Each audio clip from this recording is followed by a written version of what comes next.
पुढची बातमी राष्ट्रवादीतून। दोन्ही राष्ट्रवादी एकत्र येणार का? अजित पवारांच्या निधनानंतर महाराष्ट्राच्या राजकीय वर्तुळामध्ये सर्वात जास्त चर्चेत राहिलेला प्रश्न। आतापर्यंत अजित पवारांच्या राष्ट्रवादीकडून या प्रश्नावर नकार घंटा वाजवली जात होती। मात्र आता स्वतः शरद पवारांनीच ठरवलंय विलीनीकरणाच्या चर्चांना फुल स्टॉप द्यायचा आणि कामाला लागायचं। शरद पवारांच्या या निर्णयामागे नेमकी काय राजकारण दडलेलं असू शकतं, बघूया। माझ्या दादामध्ये आणि काय जी चर्चा झाली ती माझ्या भावाला माहिती आहे आणि आज माझा भाऊ जिथे असेल तिथे त्याला ते माहिती आहे। अजितदादांशी बोलत असताना दादांबरोबर आम्ही NDA बरोबर जायचं का दादा बाहेर येऊन रस्त्यावरची लढाई आमच्याबरोबर लढणार, हे दादांमध्ये आमच्यामध्ये त्या ठिकाणी हा विषय झालेला आहे। दोन्ही राष्ट्रवादीचं विलीनीकरण व्हावं ही अजित पवारांची इच्छा होती, असा दावा शरद पवारांच्या राष्ट्रवादीच्या नेत्यांकडून नेहमीच करण्यात येत होता। मात्र आता शरद पवारांनी देखील ठरवलंय विलीनीकरणाचा मुद्दा बाजूला ठेवून कामाला लागायचं। शरद पवारांनी त्यांच्या पक्षातल्या प्रमुख नेत्यांची पदाधिकाऱ्यांची बैठक बोलावली। या बैठकीत काय ठरलं हे प्रदेशाध्यक्ष शशिकांत शिंदे यांनी पत्रकार परिषद घेऊन जाहीर केलंय। पहिलं स्पष्टीकरण करतो, विलीनीकरणाचा विषय हा संपलेला आहे। यापुढे विलीनीकरणाच्या बाबतीमधली कुठलीही चर्चा होणार नाही। आम्ही सक्षमतेने राष्ट्रवादी काँग्रेस शरद पवार पक्ष हा पवार साहेबांच्या नेतृत्वाखाली आमच्याकडे एक तो नेता म्हणून आमचा जो चेहरा आहे तो घेऊन महाराष्ट्रामध्ये आम्ही जाणार आहोत आणि हे नक्की आमचं झालेलं आहे। विलीनीकरणाच्या मुद्द्याला फुल स्टॉप लावला असला तरी शशिकांत शिंदेनी अजित पवारांच्या राष्ट्रवादीतल्या आमदारांबाबत एक मोठं वक्तव्य केलंय। अभी तक हमारे पास ऐसा प्रस्ताव नहीं है, आने के बाद सोचेंगे। विधायक अगर आते हैं पवार साहब के नेतृत्व में काम करने के लिए अगर तैयार होते हैं तो उनके बारे में सोचने के लिए हम लोग तैयार हैं। विधायक अगर आते हैं पवार साहब के नेतृत्व में काम करने के लिए अगर तैयार होते हैं तो उनके बारे में सोचने के लिए हम लोग तैयार हैं।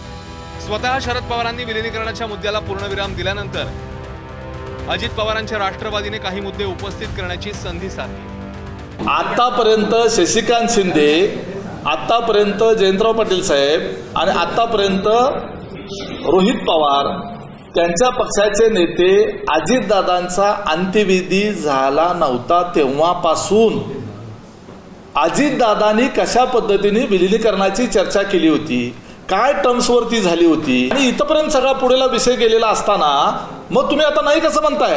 आज रोजी जेव्हा परवाची प्रेस कॉन्फरन्स झाली आणि ज्या वेळेला आम्ही हा सगळा प्रस्ताव जो आहे विलीनीकरणाचा असा कुठलाही प्रस्ताव नाही, विलीनीकरणाच्या संदर्भामध्ये आमच्या वरिष्ठ नेत्यांच्या पातळीवर आपल्याला निश्चितपणे उत्तर मिळेलच, परंतु विलीनीकरणाच्या संदर्भानं सातत्यानं चर्चा करण्याचा उद्देश काय हे आम्हाला सांगायचं। त्या आमदार आणि खासदार हे त्या ठिकाणी अस्वस्थ आहेत।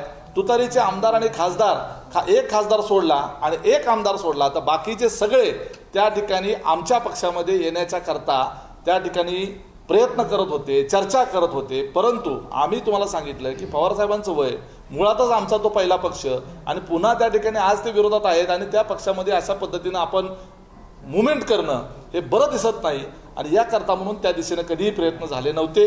परंतु आमच्या बाबतीमध्ये आमच्याच आमदार अस्वस्थ आहेत सत्तेमध्ये असलेले, अशा पद्धतीचं जे नॅरेटिव्ह पेरण्याचा प्रयत्न केला जातोय, त्यामुळे आम्हाला हे बोलणं शेवटी भाग पडतं। दोन्ही राष्ट्रवादीचं विलीनीकरण होणार नसेल याचा अर्थ दोन्ही राष्ट्रवादी आपापल्या परीने राजकारण करणार। मात्र हे राजकारण करताना पवार विरुद्ध पवार असा राजकीय संघर्ष पाहायला मिळणार की नाही, हा प्रश्न उपस्थित करण्यामागचं कारण म्हणजे खासदार सुप्रिया सुळेंनी ABP माझाच्या कार्यक्रमात केलेलं वक्तव्य। मी कधीही पवार विरुद्ध पवार मी होऊ देणार नाही आणि ह्यावेळेसही मी होऊ देणार नव्हते, पण आता दादा नाही त्याच्यामुळे मी काही गोष्ट सांगणं गरजेचं मला वाटत नाही आणि जे झालं झालं गंगेला वाहिलं। पण इथून पुढे सुप्रिया सुळे कुठल्याही पवाराच्या विरोधात लढणार नाही। वेळ पडली तर दुसरा निर्णय घेईन, पण हे परत मी होऊ देणार नाही।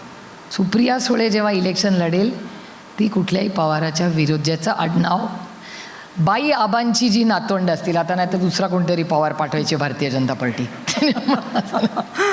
गोविंदराव पवार आणि शारदाबाई पवारांची मुलं आणि नातवंड आहेत, त्याच्या विरोधात सुप्रिया सुळे इलेक्शन लढणार नाही।